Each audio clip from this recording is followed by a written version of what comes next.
299쪽에 있습니다. 구약 성경 신명기 24장 17절에서 22절 서로 교독하도록 하겠습니다.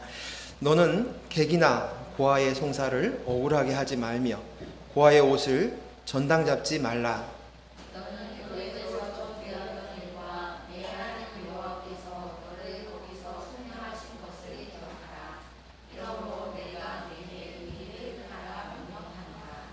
내가 밭에서 곡식을 벨 때에 그 한 뭇을 밭에 잊어버리거든 다시 가서 가져오지 말고 나그네와 고아와 과부를 위하여 남겨두라. 그리하면 내 하나님 여호와께서 내 손으로 하는 모든 일에 복을 내리시리라.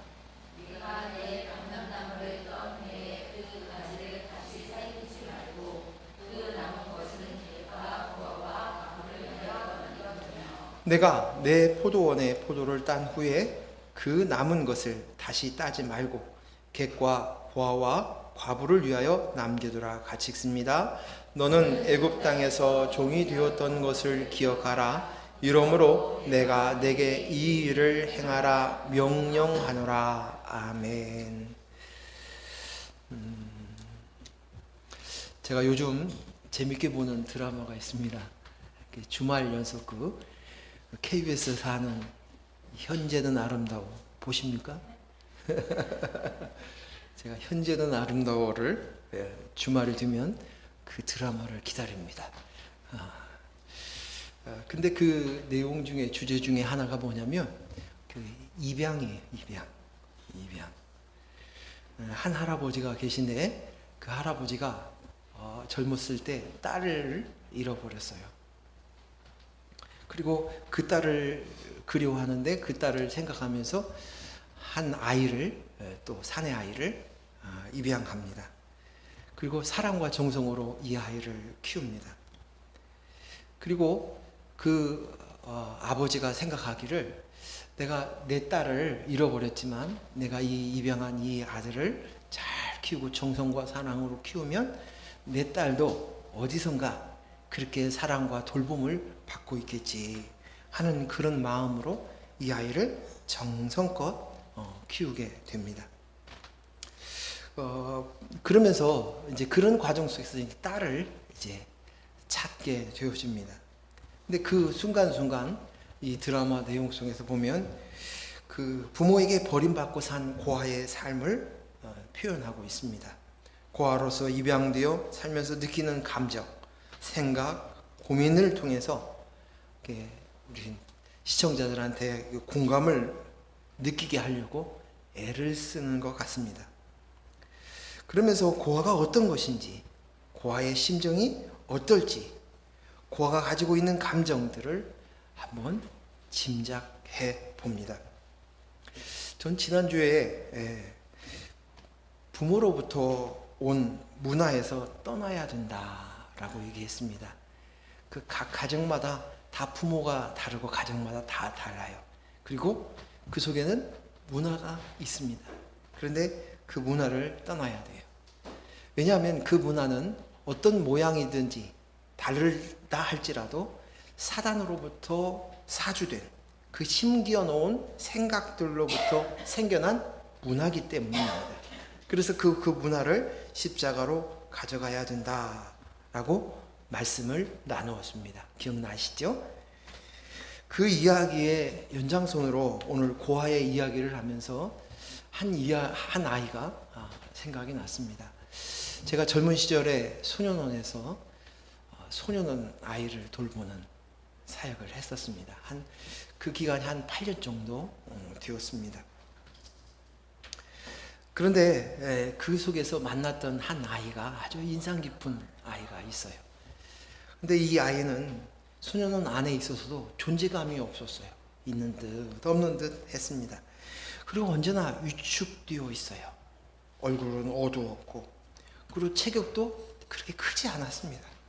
그래서 사람들이 눈에 띄지 않는 그런 아이였습니다. 하지만 어쨌든 간에 주일마다 그 예배에 참석하러 올라왔고 그리고 그 아이를 만나게 되어서 이제 말씀도 전하고 그러면 아이가 말을 또 잘 듣고 또 예수를 믿는 것처럼 또 잘 따라오고 그랬습니다.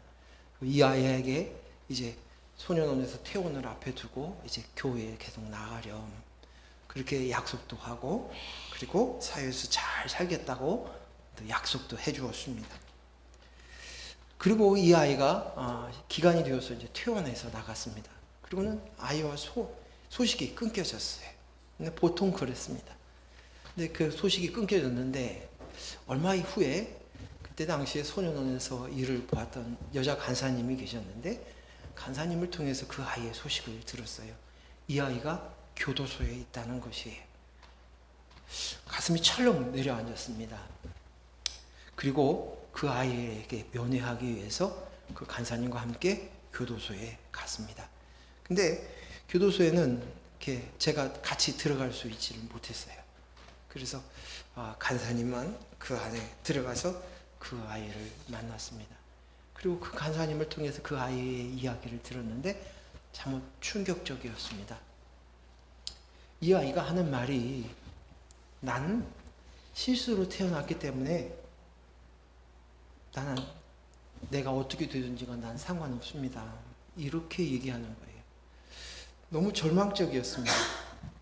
그리고 그 아이의 그동안 살아왔던 삶에 대해서 관심을 가졌고 그 이야기를 듣게 되었습니다. 근데 이 아이의 사연을 들어보니 사탄이 심어준 나쁜 말, 그 무서운 계략, 무서운 거짓말에 의해서 이 아이가 그 생각에 사로잡혀 있는 것이에요. 사모님 이 볼륨 좀 조절해 주세요. 자꾸 울리는 하우링이 생기는 것 같아요. 이 아이의 사연인 즉슨 어떻게 되냐면 아빠가 가정이 있는데 가정이 없는 것처럼 그 엄마를 만나서 이제 같이 산 거예요. 그리고 그 사이에 아이 둘을 낳았어요. 지금 이거 내가 만난 이 아이하고 그리고 또 여동생 아이 남매를 낳았습니다. 근데 이 엄마가 이 아이를 잘 키워줬으면 좋으련만 키우지를 않고 도망을 갔어요. 그냥 떠나버렸어요. 그러자 아빠가 이 아이들을 데리고 자기 본처에게 데리고 갔어요. 그리고 본처에게 맡긴 거예요.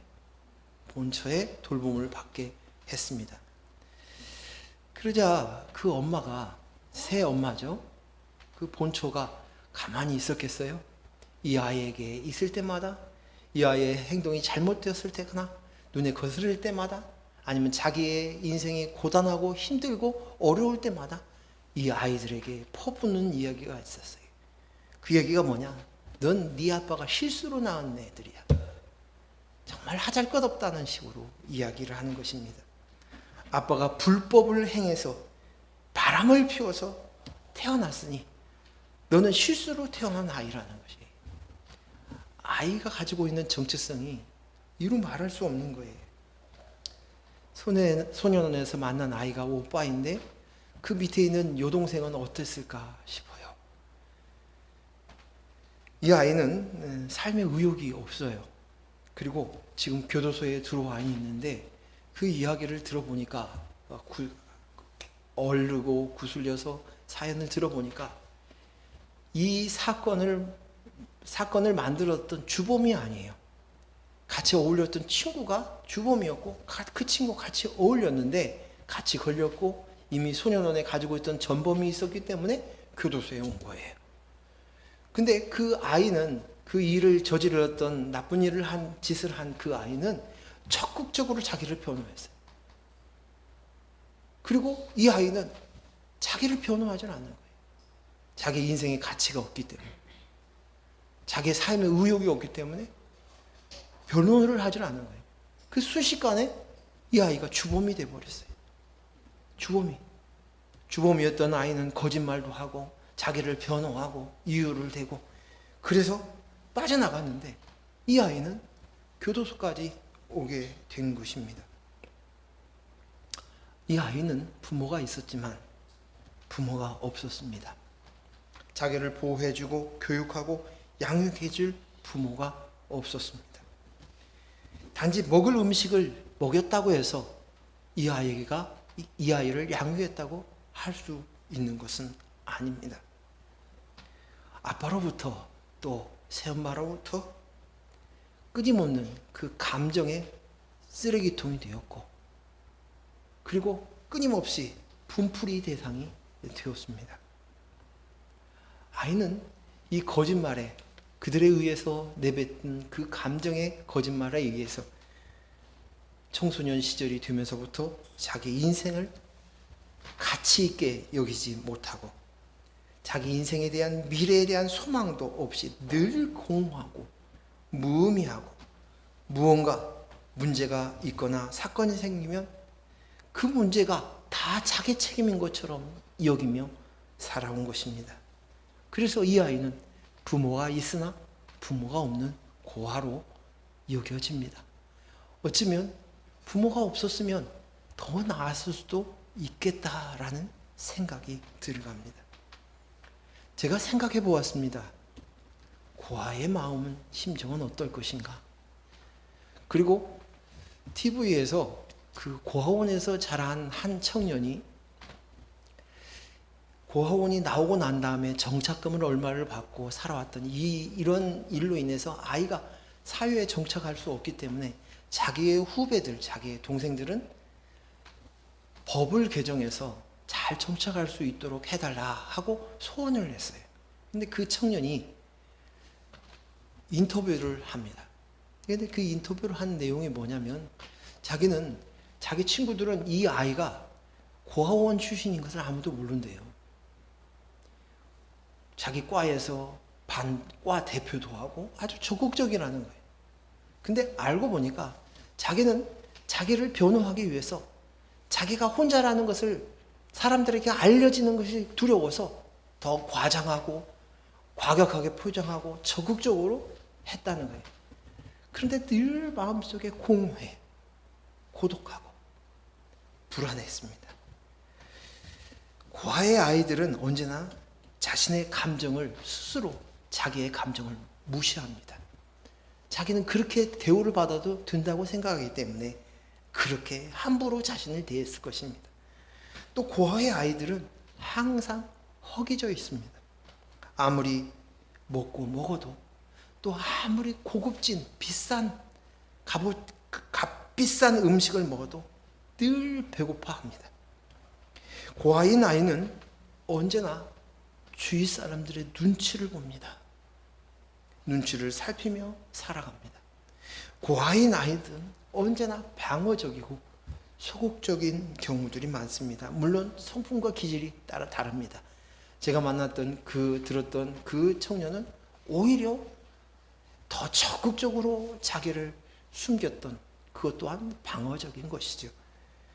고아인 아이들은 늘 자기 혼자서 결정을 해야 했기 때문에, 주위 사람들의 조언을 한 번도 들어보지 못했기 때문에 이 아이들의 대부분 특성들은 고집스러운 성격과 외골수적으로 성격이 형성된 경우가 많다고 합니다. 또 고아인 아이들은 제일 중요한 것, 자기가 자기 스스로를 사랑할 방법을 몰라요. 그러니 이웃을 사랑하는 것도 어렵습니다.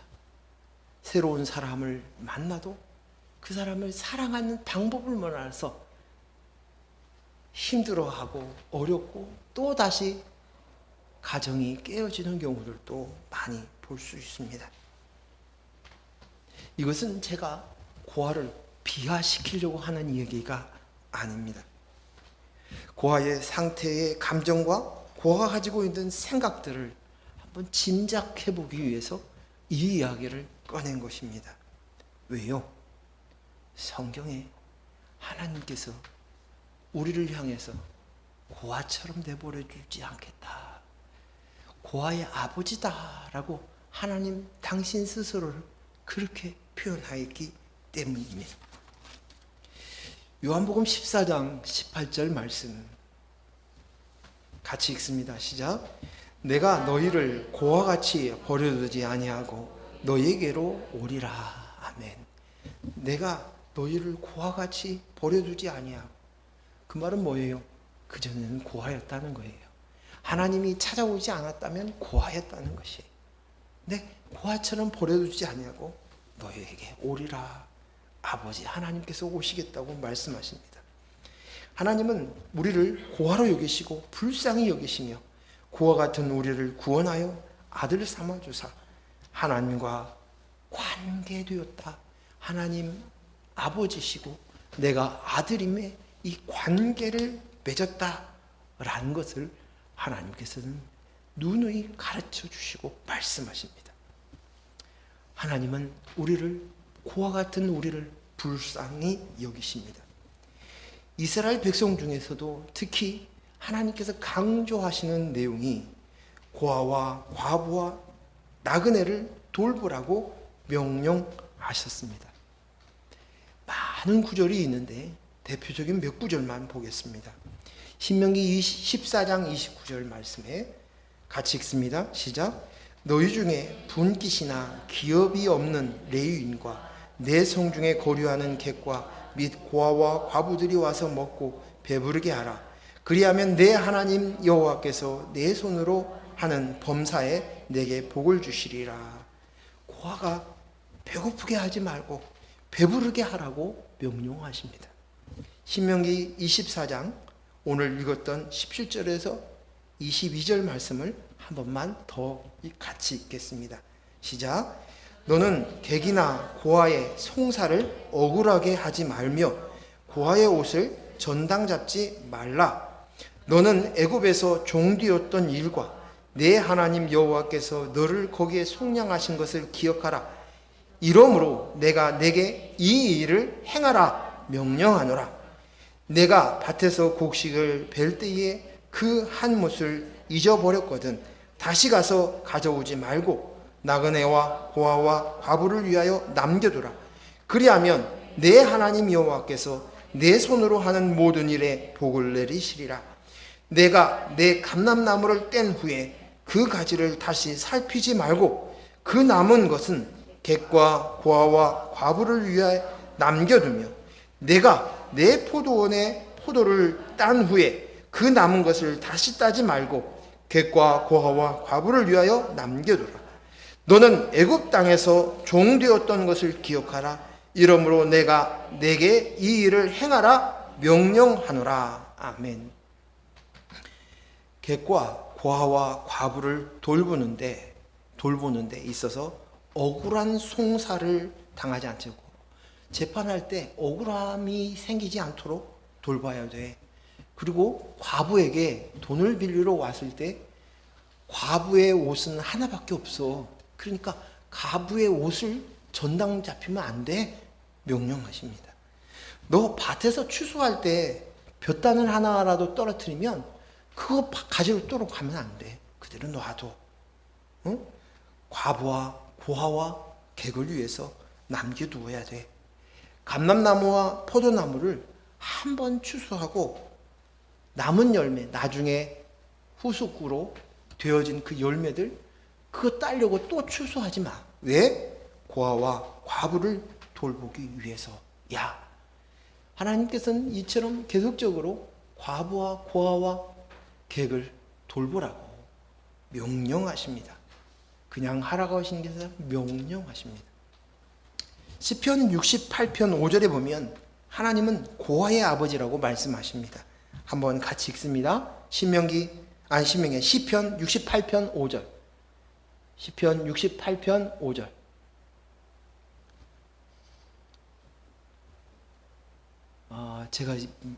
제가 못 드렸었나 봐요. 시편 빼뜨렸나 봐요.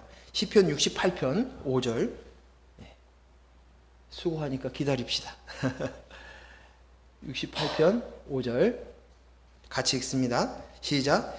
그의 거룩한 처소에 계신 하나님은 무엇이라? 고아의 아버지시며 과부의 재판장이시니라. 아멘. 하나님께서는 당신을 고아의 아버지라고 말씀하십니다.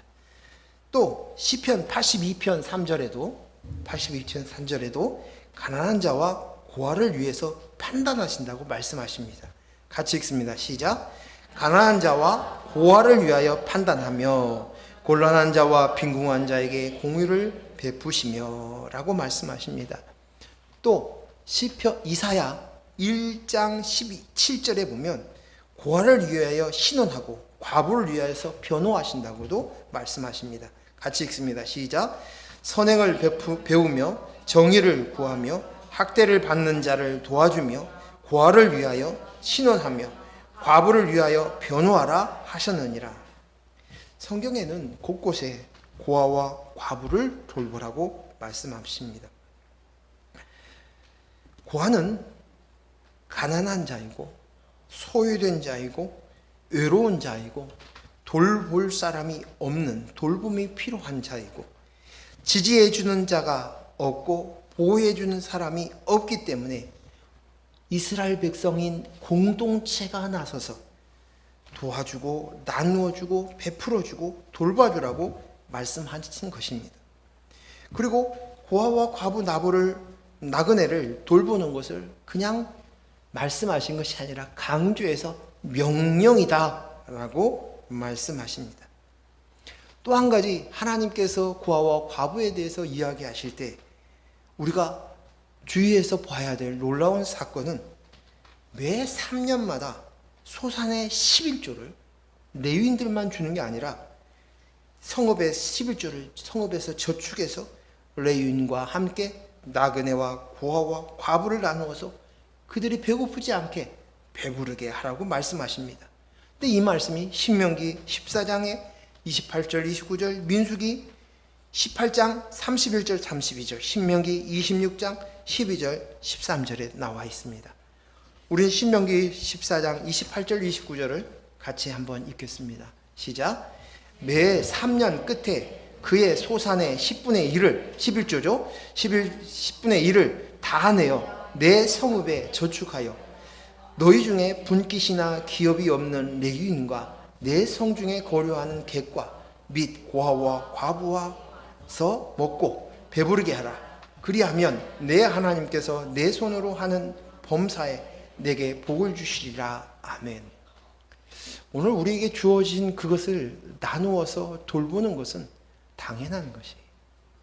그리고 공동체가 해야 될 일인 것입니다. 하나님은 고아와 과부와 나그네의 심정을 잘 아시고 불쌍히 여기셔서 이들을 돌보고 배우라고 하는 것은 명령이라고 강조해서 말씀하십니다. 아버지는 고아를 돌보시는 하나님이십니다. 주말 연속극에서 보면 그 현재는 아름다워 거기에서 보면 아버지가 잃어버린 딸을 찾습니다. 찾는데 어려움이 있어요. 자기는 아버지 입장에서는 고아를 그 아이를 위해서 대신 다른 아이를 입양하여서 정성으로 사랑으로 키웠는데 이 딸이 그 아버지와 아들의 모습을 보니까 화가 나는 거예요. 왜 하냐? 나는 버려놓고 자기 아들하고 같이 저렇게 행복하게 살았어? 그게 뭐 화가 나는 거예요. 그리고 이 딸 마음속에는 아버지가 나를 버렸다라는 생각이 있는 거예요.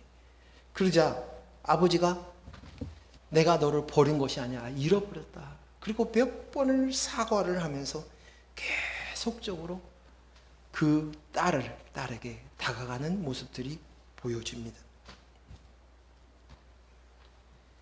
그리고 그 모습의 그 과정을 통해서 딸이 마음의 문을 열어가고 또 아버지의 진정성을 알게 되고 또 정황들을 이해해가면서 아버지가 나를 사랑했구나, 사랑했었구나, 버린 것이 아니구나, 잃어버렸구나, 그것을 점점 이해해가며 알아갑니다. 오늘 우리는 결핍된 생활을 하고 부모가 없는 고아인 경우는 말할 것도 없고 부모님이 계시다 할지라도 보호받지 못하고 도움받지 못하고 지지받지 못해서 상처를 부둥켜 안고 살아가고 있는 분도 계실 것입니다. 아마도 어쩌면 부모에게 상처 없는 사람은, 부모가 있다 할지라도 상처가 없는 사람은 이 땅에 존재하지 않습니다. 모두 다 자녀는 부모에게 상처를 받았다고 이야기합니다. 그런데요, 오늘 성경을 통해서 하나님께서 이야기하십니다. 하나님의 눈과 귀는 고아와 과부와 나그네에게 함께 있었다고 말씀하십니다. 우리가 깨닫지 못하고 알지 못하고 듣지 못했는데 하나님의 눈동자가처럼 우리를 살피시고 계시다고 성경에 이야기하고 있습니다. 신명기 32장 10절 같이 읽습니다. 시작.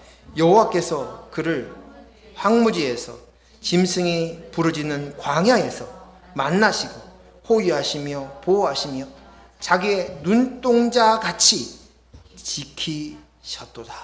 아멘. 시편 17편 8절 말씀 같이 읽습니다. 나를 눈동자 같이 지키시며 주의 날개 그늘 아래 감추사. 아멘. 하나님은 보이지 않습니다. 육의 눈으로 보이지 않습니다. 하지만 하나님은 우리를 보고 계신다는 사실이, 내가 알지 못하고 듣지 못하고 느끼지 못했어도 하나님의 눈은 나를 향하셨어요. 당신의 눈동자처럼 지키셨습니다. 그리고 보이지 않는 손으로 우리를 돌보고 보호하셨다는 것, 이것을 믿으시기를 바랍니다. 이것을 알아야 돼요. 제가 이 말씀을 듣는 중에 드는 생각이, 죄송합니다. 제가 출연료 나중에 지불하겠습니다. 제 아내 이 얘기입니다. 한 번씩 출연할 때마다 출연료를 내야 돼. 제 아내 얘기인데, 아내가 치마를 입기 시작했고 바뀌어졌다고 얘기했었지 않습니까? 그때 처음 시작은 어떤 것이었냐면, 다른 사모님들하고 같이, 두 분하고 같이 기도를 했답니다. 그때 여기 열방교회에서 세미나를 할 때 그랬었던 것 같은데, 근데 기도를 하는데 기도하시던 분이 한 분이 내가 환상을 보았다. 무슨 환상이냐면, 그 어린아이 하나가 그 담벼락 안에 숨겨져 있고 혼자서 울고 있는 모습을 보았다. 그 얘기를 하는 순간 제 아내가 눈물이 쏟아지면서 흥분을 하고 고함을 쳤습니다.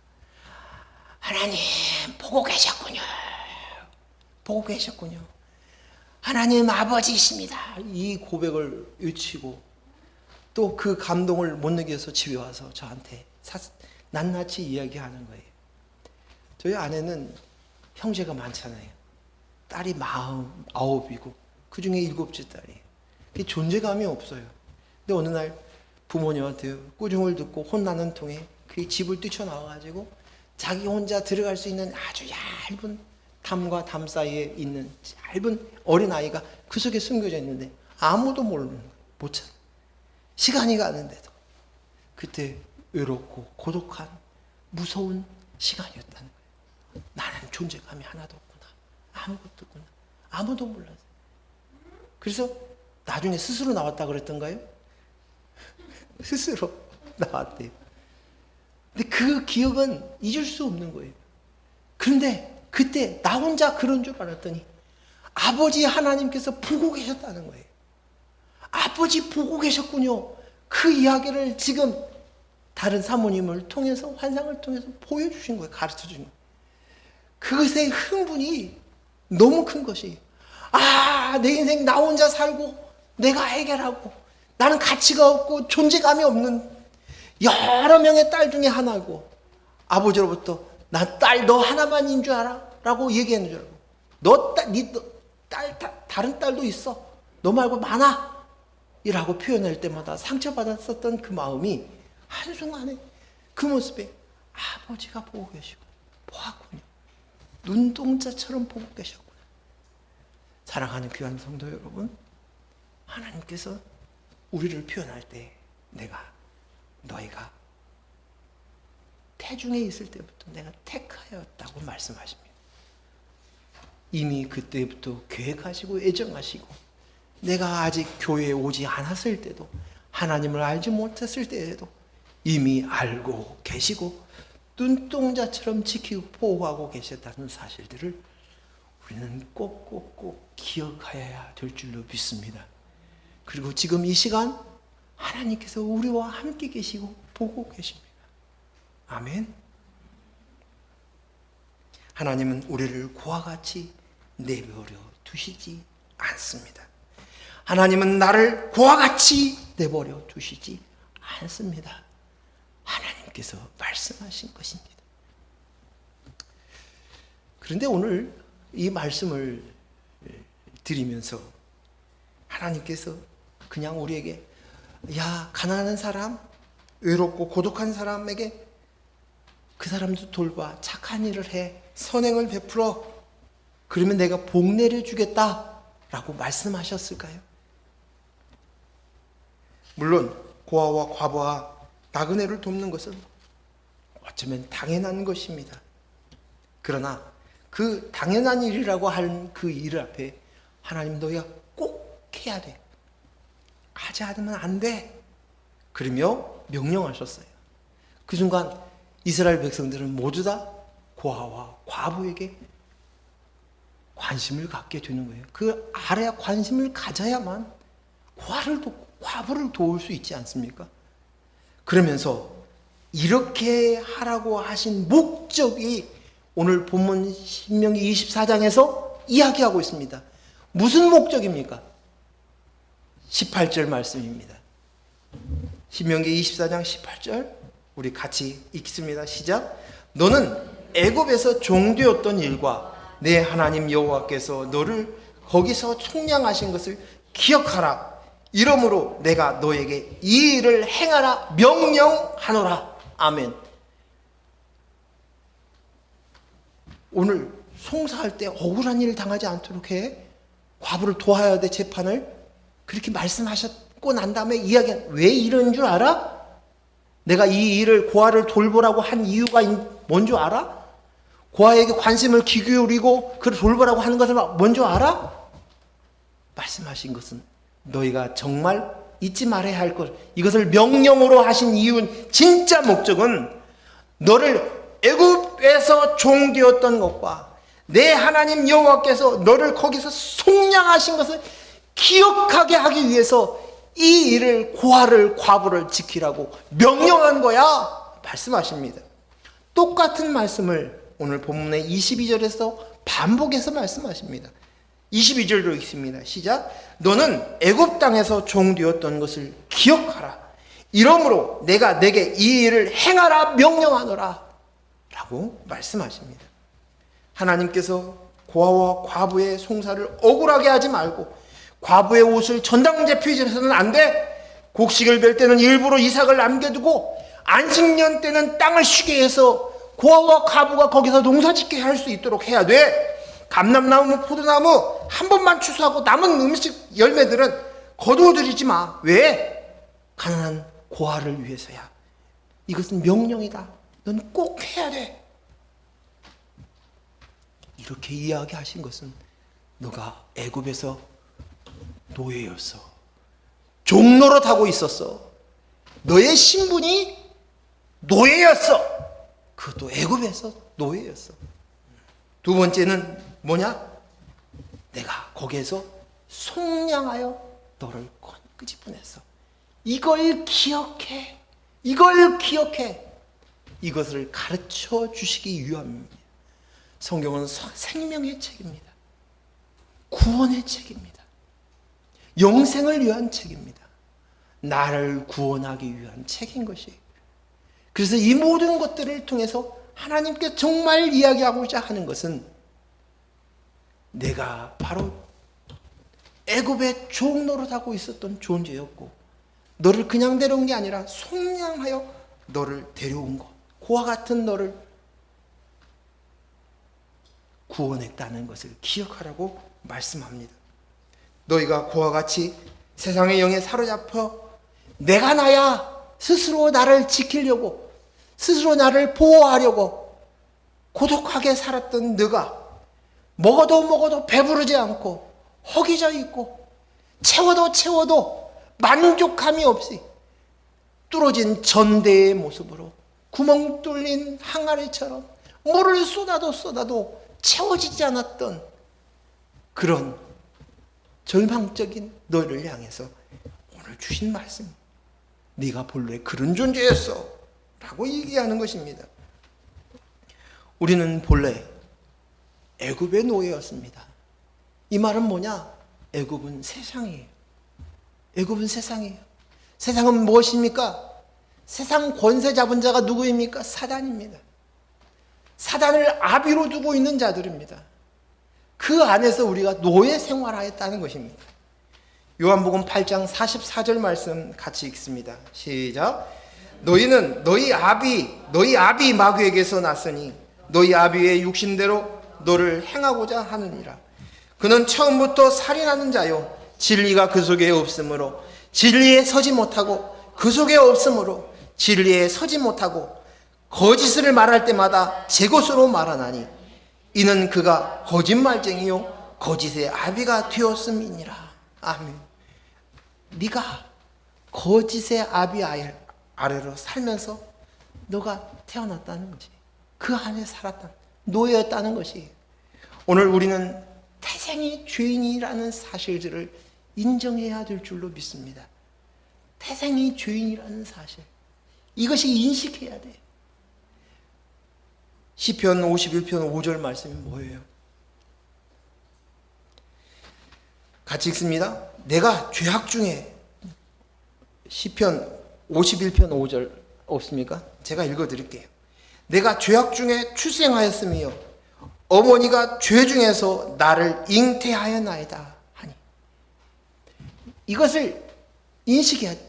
내가 어떻게 태어날 때부터 그리스도의 영이 없이 하나님과 관계없이 내가 나야로 태어났고 그리고 엄마와 아버지의 그 문화를 통해서 사단의 사주를 받은 생각과 가치관을 통해서 나는 나야 내가 나야로 살아왔던 것이 바로 죄인이에요.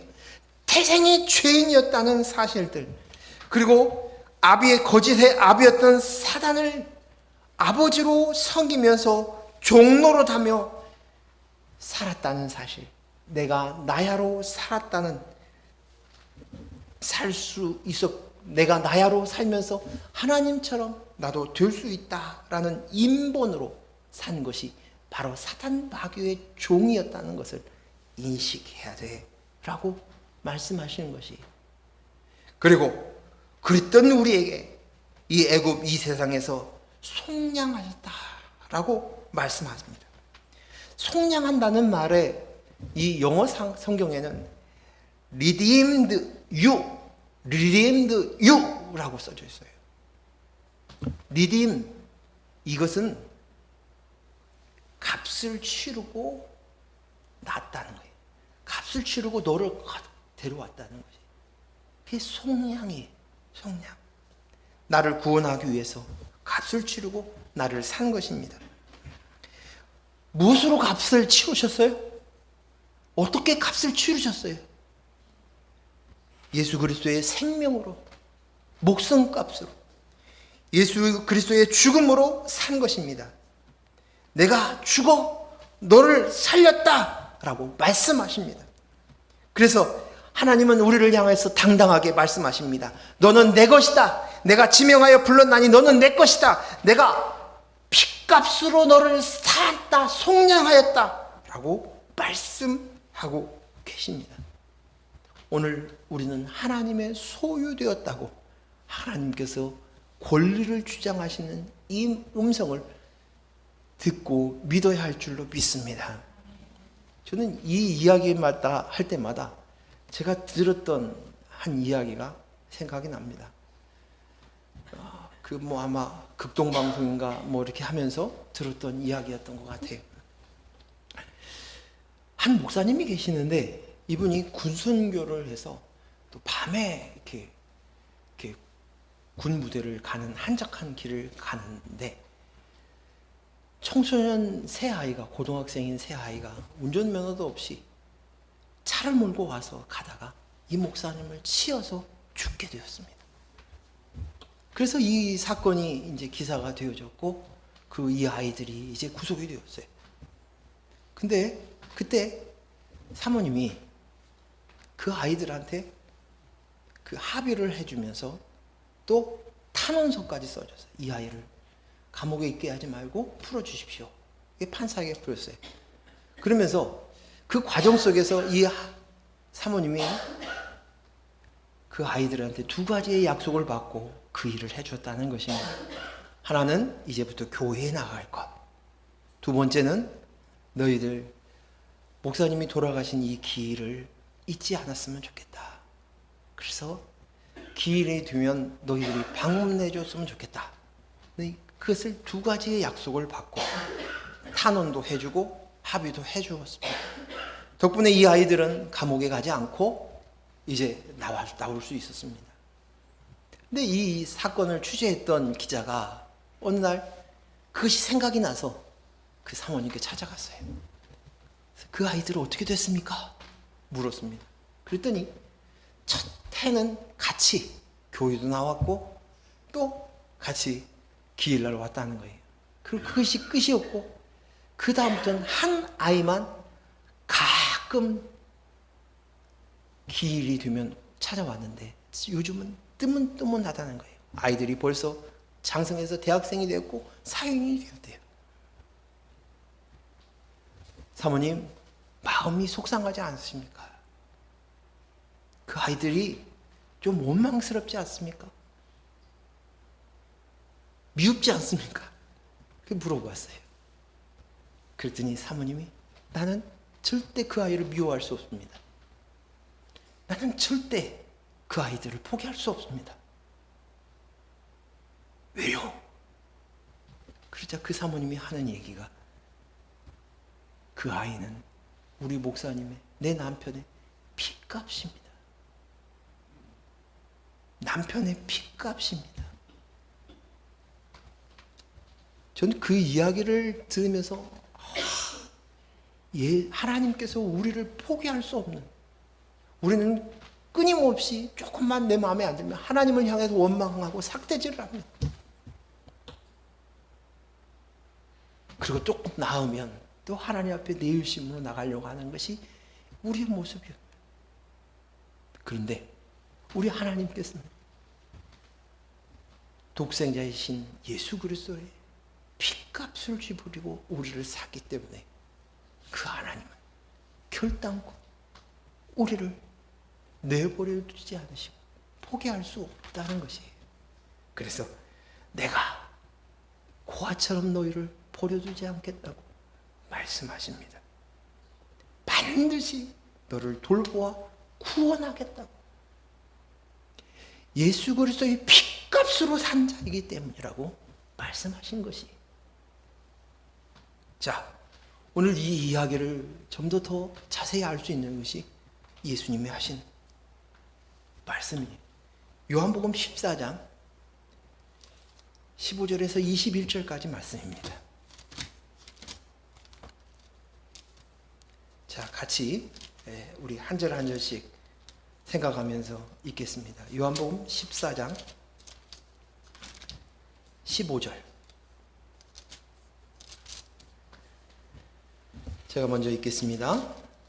너희가 나를 사랑하면 나의 계명을 지키라.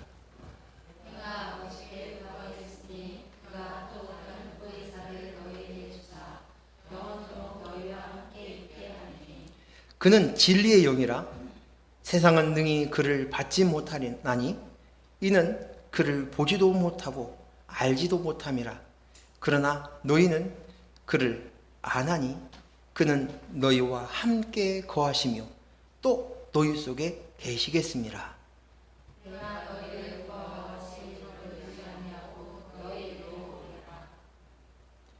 조금 있으면 세상은 다시 나를 보지 못할 것이로되 너희는 나를 보리니 이는 내가 살아있고 너희도 살아있겠음이라.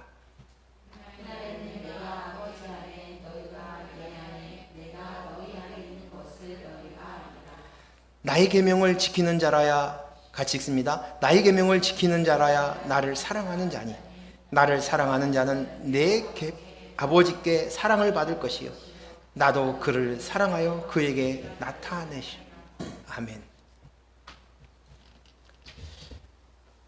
오늘 고아를 구원하시기 위해서 내가 피값으로 줬다 했던 그 예수 그리스도께서 십자가에 달리시기 전에 당신 입으로 이 말씀을 꺼내십니다. 이 말씀을 가르치십니다. 오늘 같이 따르던 제자들은 아무도 이 말씀이 무슨 의미인지 알지 못했어요.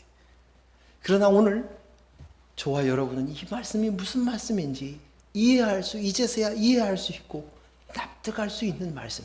아, 예수님의 말씀이 이 말씀이구나. 그리스도의 영이 납니다로 훈련하지 않고 있으면 또 이 말씀을 무슨 말씀인지 모르고 헤매고 있어요. 왜요? 나의 행함으로 어떻게든지 간에 계명을 지키려고 해서 내가 하나님을 사랑한다, 예수님을 사랑한다, 이것을 증명하려고 달려들기 때문입니다. 하지만 오늘 이 말씀은 그리스도 영이 나입니다를 우리를 깨달은 저와 여러분은 이 말씀이 무슨 말씀인지 이제 이해가 가고 납득이 가는 것이, 나의 계명을 지킨다는 것이 무엇입니까? 계명은 인본으로 어떠한 행위로 지킬 수 있는 것이 아닙니다. 아무도 지킬 수 없습니다. 그런데 너희가 나를 사랑하면 나의 계명을 지키리라. 너희가 나를 사랑하면, 예수를 사랑하면 계명을 지킨다는 거예요. 계명을 지킨 것이 나, 계명을 지킬 수 있게 된다는 것이. 그리고 계명을 지킨 자가 나를 사랑하는 자이고 아버지께 사랑을 받고 계명을 지킨 자가를 사랑하여 그에게 나타나신다고 말씀하십니다.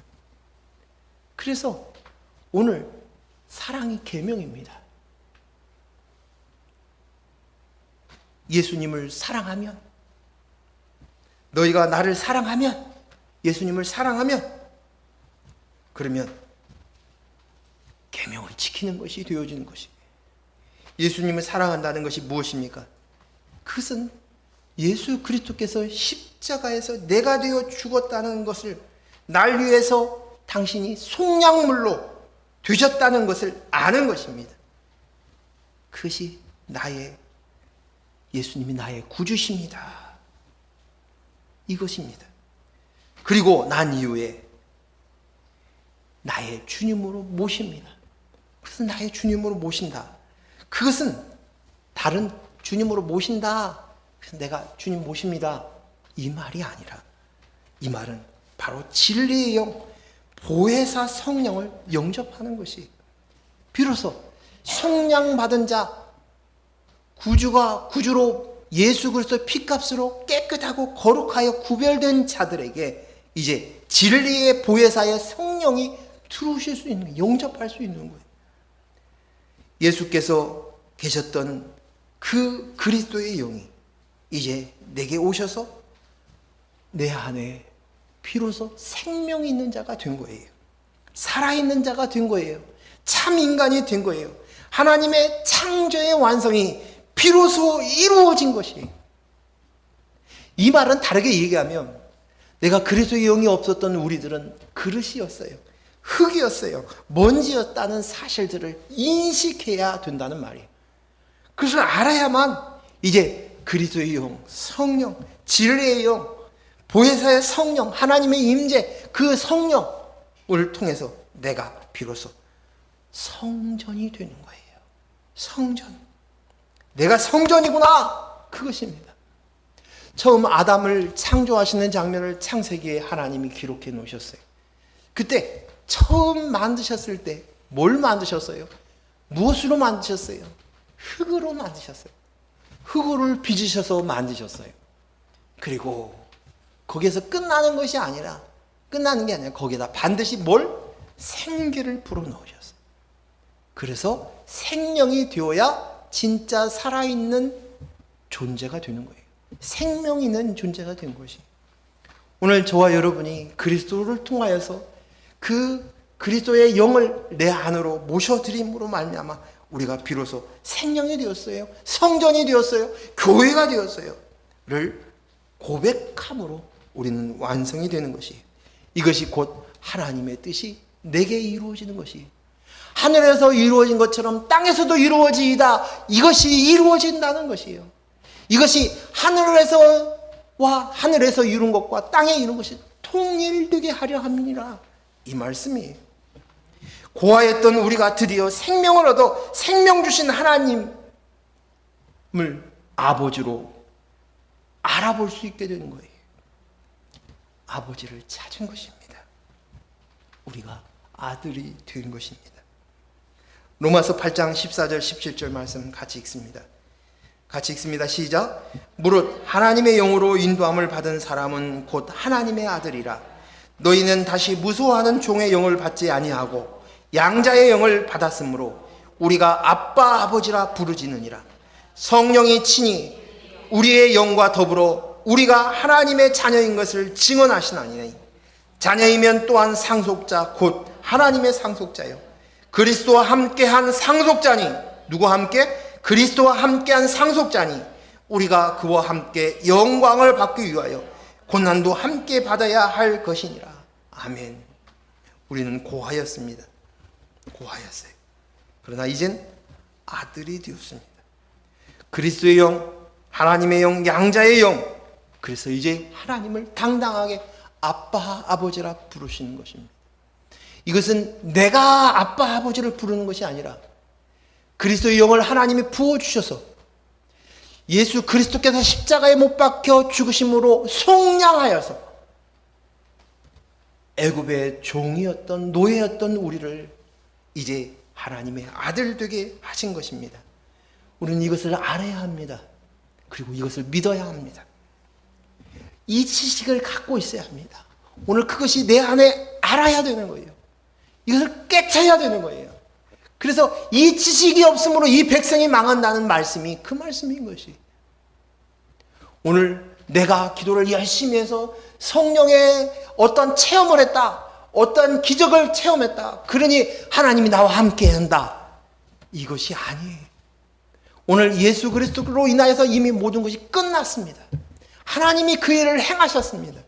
그러셔서 이제 오늘 이제 내 안에 그리스도의 영 계심으로 하나님 아버지인 것을 알아봤어요. 아버지시군요. 하나님의 아버지시군요. 아, 그렇군요. 오늘 아버지인 것을 알지 못하면 우리는 망할 수밖에 없어요. 내가 어떤 나쁜 짓을 행하고 도덕윤리적으로 죄를 지어서 망하는 것이 아닙니다. 그것은 아무것도 아니에요. 그건 죄의 열매에 불과한 것이. 그리스도의 영이 없는 것이 죄이고 이것이 악인 것이에요. 하나님의 뜻을 이루어지지 않는 것이에요. 이것이 선이 아니라 악이에요. 우리는 때로는 내 혼이 하나님 아버지이신 것을 잃어버리기도 하고 못 느낄 때도 있습니다. 그리고 내가 공허할 수도 있어요. 고독할 수도 있어요. 그러나 내 속에 주어진 것 너 기억해. 너 종이었어. 애굽의 종이었어. 근데 내가 너가 속량하였다. 기억해. 이건 명령이야. 고아를 돌봄으로 인해서 너 알아. 너가 고아같이 내버려두지 않고 구원하겠다. 하나님의 메시지는 분명합니다. 생명 있는 자가 되게 하기 위함입니다. 저와 여러분이 생명 있는 자가 되었다는 거, 아버지가 계시다는 거, 고아가 아니라는 사실들을 점점 더 인식해 나갈 수 있기를 바랍니다. 이제 더 이상 눈치를 보지 않아도 돼요. 고아인 우리는 자꾸만 주위의 눈치를 봅니다. 나를 증명하기 위해서 몸부림치지 않아도 돼요. 자꾸만 자기에서 나의 존재감을 드러내기 위해서 좌우를 두리번 거릴 필요가 없는 거예요. 아버지가 계시기 때문에. 아버지가. 더 놀라운 건 뭔 줄 아십니까? 내가 아버지를 찾으니 형제를 찾았다는 것이, 가족을 찾았다는 것이, 이것이 얼마나 큰 것인지 모르겠어요. 이야, 내가 아버지를 두었네. 아버지시네. 하나님의 아버지네. 그리스도의 영, 아들의 영, 양자의 영을 얻었으니 하나님의 아들이 되었네. 아들이구나. 고아였던 아이가 아버지를 찾으니 그곳에 내 형제가 있는 거예요. 내 모습하고 다르고 성격도 다르고 사는 형편도 다르지만 그래서 똑같이 한 아버지를 두고 있네. 한 피를 받았네. 예수 그리스도의 영을 받았네. 그것을 알아보는 거예요.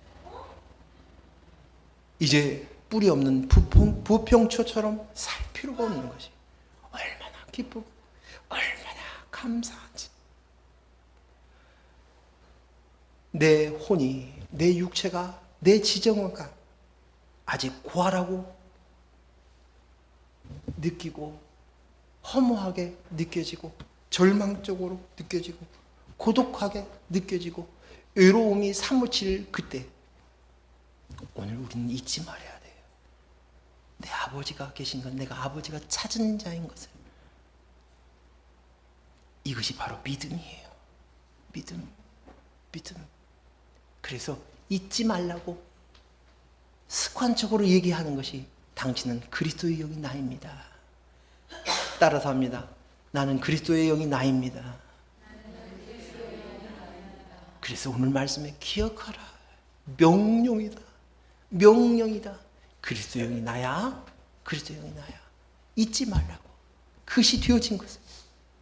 우리가 이 땅에 사는 동안에는 여전히 그 순간들을, 고비고비를 넘어갈 때마다 내 속에 되어진 것으로 인하여서 기쁨이 무엇인지, 만족이 무엇인지, 감사가 무엇인지 알고 표현할 수 있는 저와 여러분, 우리 공동체가 되기를 소원합니다.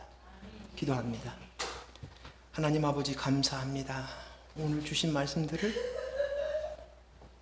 하나님께서 너 기억해, 이건 명령이야 라고 말씀하셨던 그것, 이것을 결국 그리스도의 영이 나입니다.